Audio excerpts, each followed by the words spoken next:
Olá pessoal, bem-vindos à videoaula 5 de Organização do Trabalho. Hoje nós falaremos sobre cultura, poder, controle e comportamento organizacional. A cultura é definida por Daft.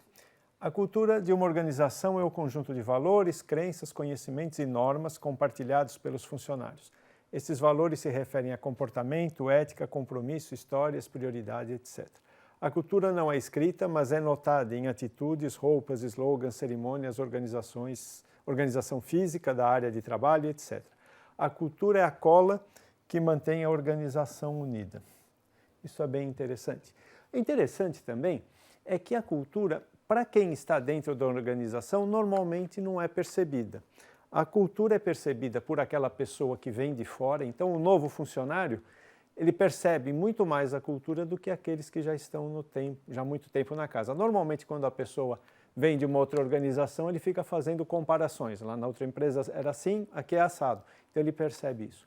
E a cultura se manifesta também quando se tomam algumas atitudes que confrontam a cultura. Então, se a alta administração da empresa, por exemplo, a empresa foi vendida e os novos proprietários resolvem mudar certos procedimentos, aí a cultura se faz presente, se faz aflorar.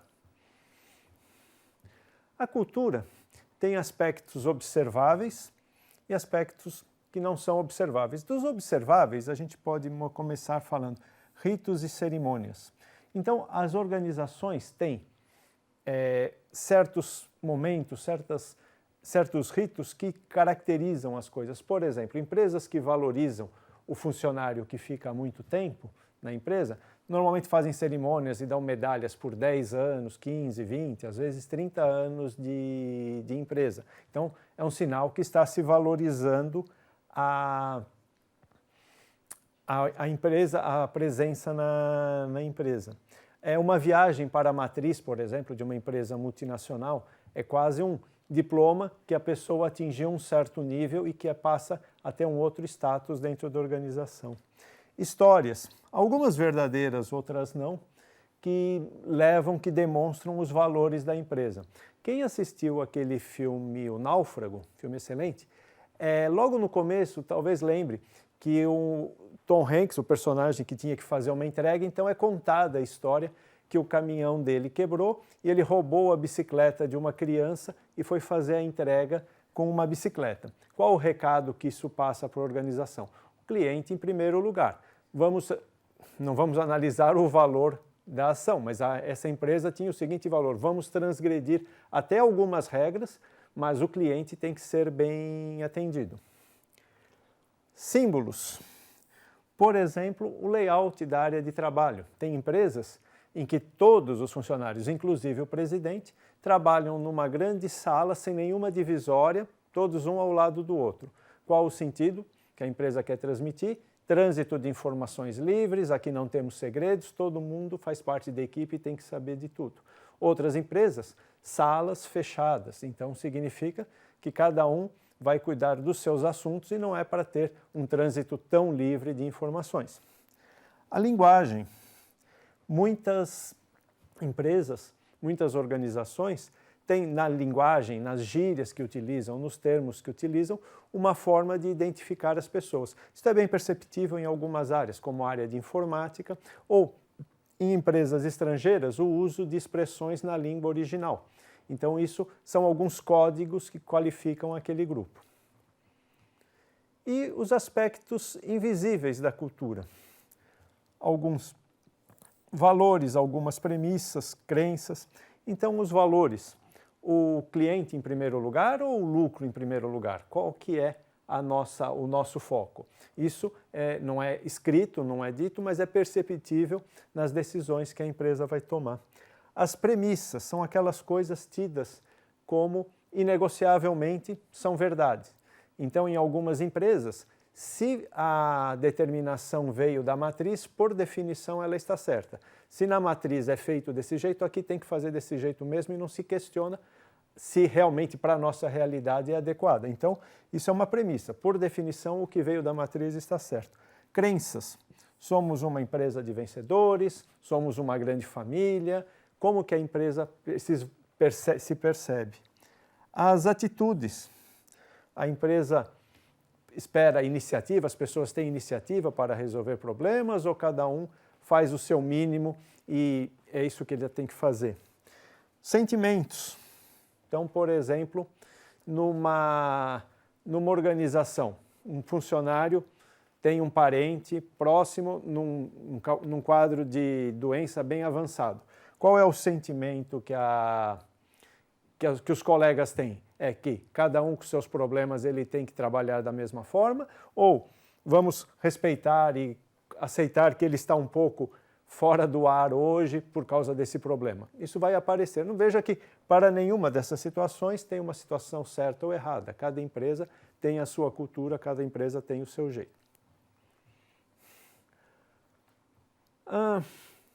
Uma coisa importante, a cultura deve reforçar a estratégia e o projeto organizacional. Então isso é interessante, porque a cultura ela é criada, ela surge dentro do projeto organizacional, mas ela influencia o projeto organizacional também. Então, um influencia o outro influencia um. Ela tem que se diferencia pelo ambiente externo, que pode ser competitivo ou estável, e pelo foco da empresa, que pode ser interno ou externo. Então, nós temos duas linhas básicas, né? A necessidade do ambiente, aqui, e o foco, nessa vertical aqui, externo e interno. Então, vamos começar com ambiente. A necessidade do ambiente, flexibilidade e o foco externo. Então, nós precisamos de uma empresa, de uma organização que se adapte e tenha iniciativa. Então, nós vamos precisar de pessoas muito rápidas na adaptação, que criem para atender o mercado, para se adaptar ao mercado e tentar modificar o ambiente externo também. Se você tem o foco no ambiente externo, mas uma situação de estabilidade nesse ambiente, você já tem que seu foco é atender o cliente, mas existe uma certa previsibilidade. Então, a empresa precisa mais seguir procedimentos, os procedimentos, as ações dos funcionários são mais previsíveis. Se o seu foco é interno e você está em instabilidade, você vai estar numa situação de uma organização, uma cultura organizacional burocrática, ou seja, cumprir procedimentos, fazer o que tem que ser feito, não inovar, simplesmente cumprir o que tem de necessário.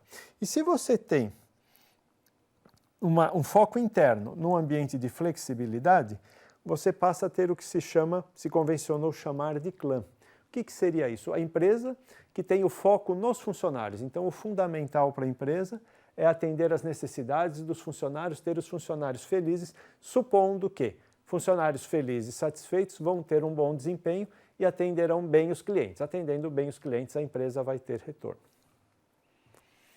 Então, a cultura tem impacto no desempenho e na estabilidade da organização. Conforme aquilo que as pessoas acreditam, se a organização, as pessoas acreditam que são um time de vencedores, provavelmente a empresa vai ter um sucesso. Uma cultura forte normalmente é resultado do uso intensivo de símbolos, histórias, cerimônias e linguagem. Então, empresas mais antigas tendem a ter uma cultura mais forte. Por quê? Porque se repetiu e repetiu os ciclos de histórias, de heróis que vão surgindo e sendo construídos. Muitas vezes, os heróis têm seus feitos amplificados para ressaltar os aspectos da cultura. E em departamentos distintos pode-se ter subculturas. Então, você pode ter que, vamos escolher um qualquer, na manutenção, existem alguns valores, alguns símbolos que não se refletem em outros da empresa, é particular daquela área. Poder é o outro ponto que nós falamos. É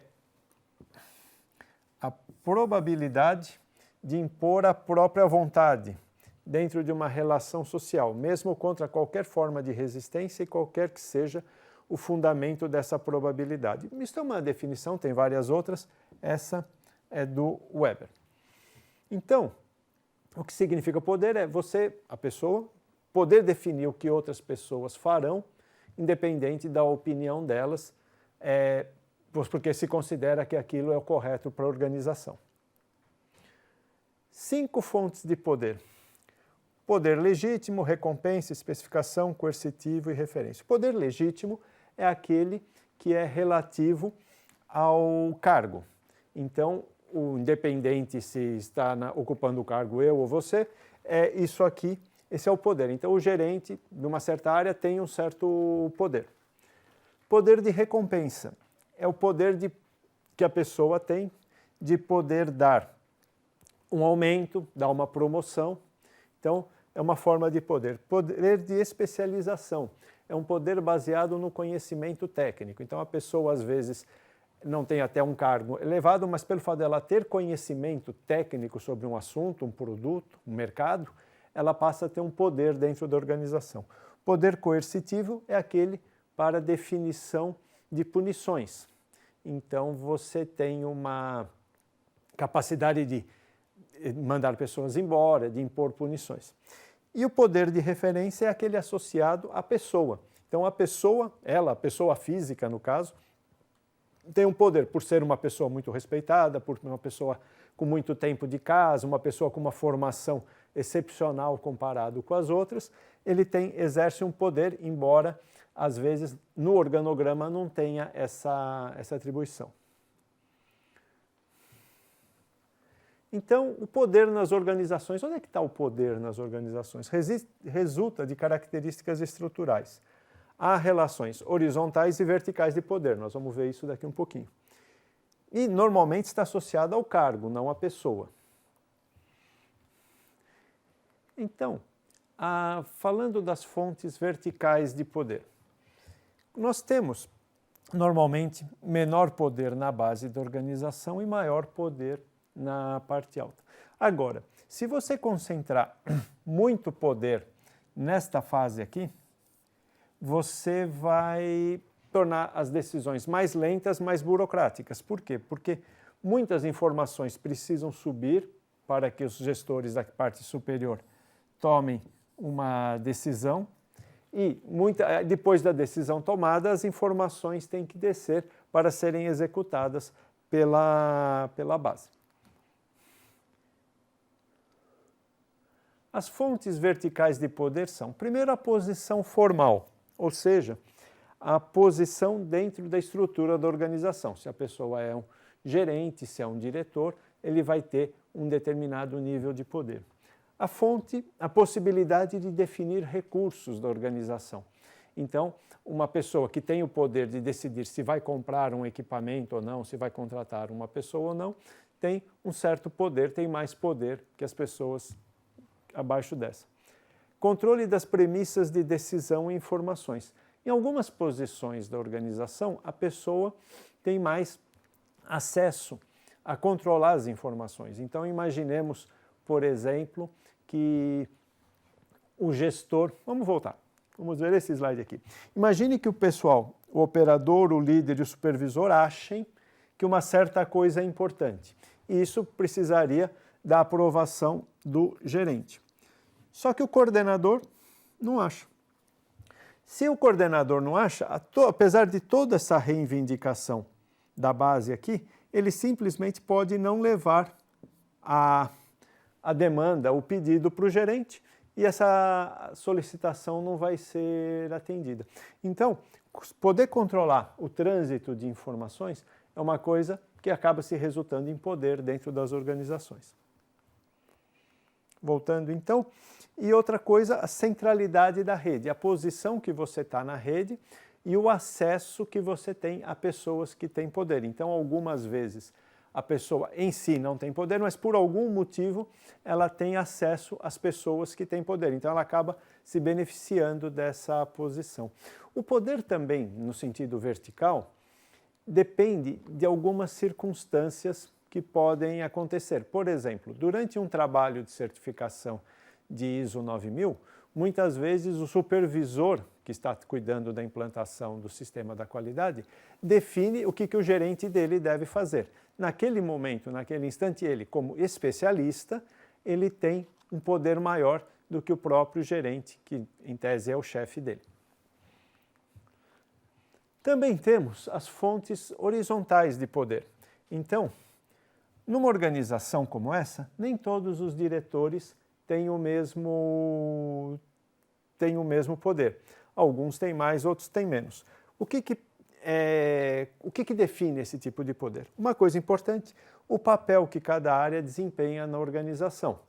Você, por exemplo, uma área que costuma ter muito poder é a área de vendas. Por quê? Porque ela traz dinheiro para a organização, é ela que vende os produtos. Outra área que costuma ter muito poder é a área de produção, de bens ou de serviços. Por quê?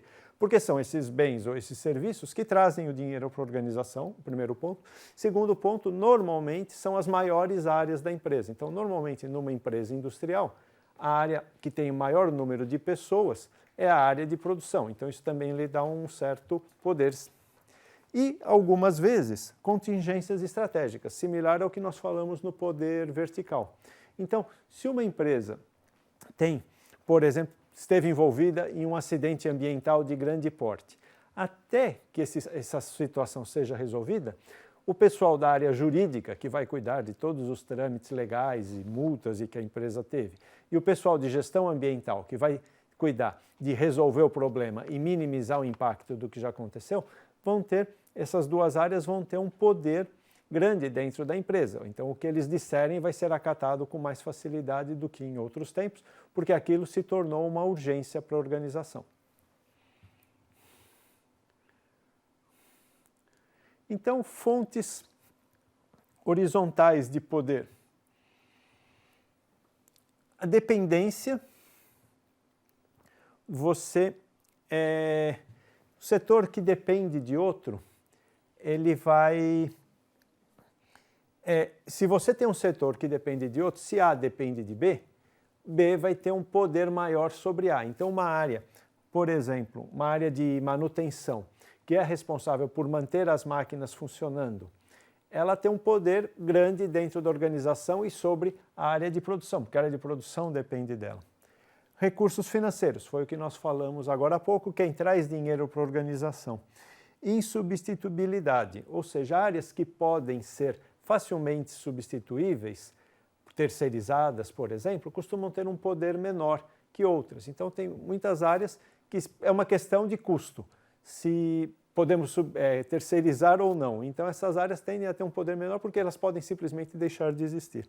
Centralidade é os setores que organizam as atividades fundamentais, as atividades básicas da organização, tendem a ter maior poder. Então, são as áreas de produção, áreas de vendas. E tratamento de incertezas. Os departamentos, os setores capazes de reduzir as incertezas do processo tendem a ter mais poder dentro da organização. Então, por exemplo, uma engenharia de manutenção que consegue fazer com que as máquinas quebrem menos, acabam assumindo maior poder. Uma engenharia de processos que desenvolve processos mais confiáveis, que gera maior produtividade, também acabam adquirindo maior poder dentro da organização. Táticas para se aumentar o poder dentro de uma organização. Por exemplo, se você é gestor e quer aumentar o seu poder, talvez entrar na área de alta incerteza, pegar aqueles problemas, aqueles pontos, aquelas questões que geram perdas para a empresa e tentar trabalhar em cima delas. Criar dependências, estabelecer com outros setores relações que eles passem a depender do seu setor. Prover recursos, por exemplo, indo buscar fontes de recursos externos, por exemplo, apoio de órgãos governamentais para pesquisa e desenvolvimento e coisas assim, que tragam benefícios para a empresa. Satisfazer contingências estratégicas. Então, onde está o maior problema atual da empresa? Atuar nesse segmento para melhorar o desempenho. Táticas para usar o poder. Então, se o seu departamento com certeza já tem um poder, como é que você pode utilizar bem isso em benefício da organização? Formar coalizões, conversar com outros gestores do mesmo nível para juntos desenvolver coisas e melhorar. Expandir redes, então, trazer para junto de você outras pessoas que não estejam envolvidas ainda. Controlar premissas de decisão, controlar as informações, para que as informações certas cheguem no lugar certo. Fortalecer a legitimidade e especialização, atuar naquelas áreas em que o seu setor, teoricamente, é o mais capaz, então fortalecer isso fazendo com que realmente, quando tiver que se tratar de aquele assunto técnico, seja o seu setor o procurado. E explicitar suas preferências, deixar claro o que o seu setor, o que você acha que é importante para a organização para orientar o desenvolvimento da organização. E táticas para fortalecer a colaboração. Primeiro, criar dispositivos de integração, ou seja, fazer com que as pessoas trabalhem em grupo, formar equipes. Usar confronto e negociação, trabalhar com as pessoas que discordam profundamente e fazer com que elas trabalhem juntas para melhorar o entendimento. Rotação de membros. Então, você tem, por exemplo, o gerente de manutenção muito insatisfeito com o gerente de produção e diz que conseguiria resolver todos os problemas da produção se ele fosse o gerente de produção. Por outro lado, você tem a gerente de produção altamente insatisfeita com o gerente de manutenção e dizendo que saberia resolver os problemas de manutenção. Qual a solução óbvia? Troca os dois de lugar. E aí um vai resolver o problema do outro? Talvez não, mas vai sentir as dificuldades que o outro tem e ver, e talvez com isso consiga-se um desempenho melhor para a organização. E metas superordenadas, ou seja, se tem setores que por algum motivo estão em conflito, estabeleça metas que os dois só conseguirão se trabalharem juntos. Aí, por força, eles vão acabar se entendendo e trabalhando juntos. O controle. De novo, lembra que nós tínhamos falado na aula passada que isso ia voltar? Diga-me como me medes e eu te direi como me comporto. Então, o controle é para que a organização saiba como as coisas estão acontecendo e para onde elas vão. Ou uma outra frase, um pouco mais lúdica talvez, o gato da Alice no País das Maravilhas, que fala: se você não sabe aonde quer chegar, qualquer caminho serve. Então, se você não sabe para onde vai, não tem uma meta, não tem um controle, pode fazer qualquer coisa, porque indiferente do que você fizer, vai dar errado mesmo.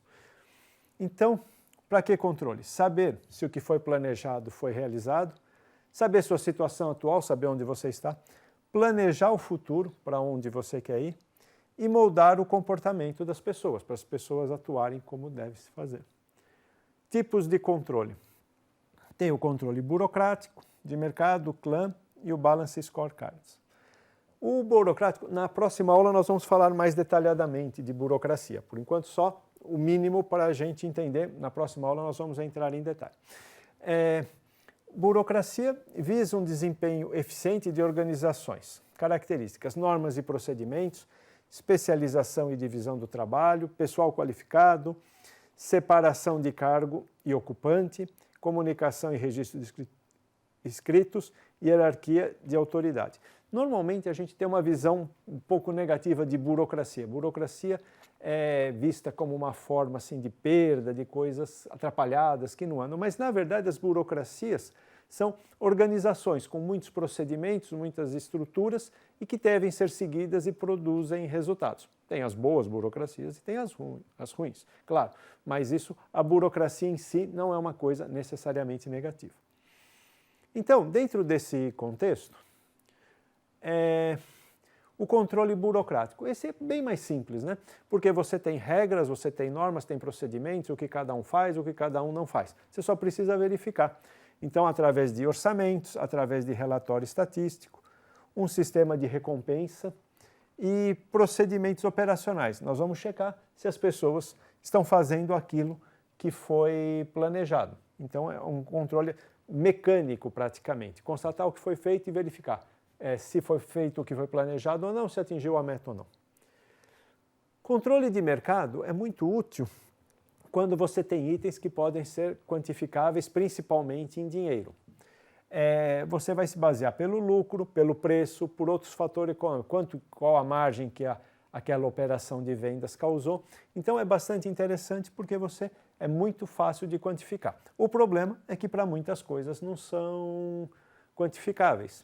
Quer dizer, a empresa, a organização está com 0 acidente há 2 anos. Em dinheiro, em reais, isso significa quanto? Até dá para se fazer uma estimativa, mas nunca um valor extremamente apurado. Controle de clã. Considera características sociais, cultura, valores e tradições e crenças. Importante em situações de incerteza e rápida mudança. Esse controle de clã ele é bastante interessante porque ele é baseado na cultura da empresa. Ele é baseado naqueles valores, naquilo tudo que a empresa acredita. Então, ele é interessante porque aparentemente ele é uma coisa mais solta, né? Não tem aquelas normas, aqueles valores, aqueles limites definidos na burocrática. Mas, ao contrário disso, do que se pensa, acaba sendo bastante rigoroso. Por quê? Porque lá no burocrático existe uma pessoa que vai verificar se as outras estão cumprindo ou não. Quando você trata do clã, você trata de cultura, na verdade, todas as pessoas observam a ação de todas as pessoas. E aquela pessoa que toma uma ação que não não está de acordo com a cultura da organização, vai despertar a atenção de todos em volta. Então, acaba sendo um método eficiente, mas para empresas não tão estruturadas e para empresas pequenas que trabalham de uma forma baseada na variação e não na burocracia. E, finalmente, o Balance Scorecard. O que é? É uma soma dos 4. Então, você tem indicadores que se compõem em 4 campos importantes: financeiro, processos empresariais internos, aprendizagem e crescimento e clientes. O financeiro tem a ver com o controle de mercado, processos empresariais internos com o controle burocrático, aprendizagem e crescimento com o controle de clã e clientes, que soma o financeiro com os processos empresariais. Trata tanto da parte financeira quanto da parte burocrática interna. Então, este é o que tínhamos para esta aula. Continuamos na próxima. Obrigado.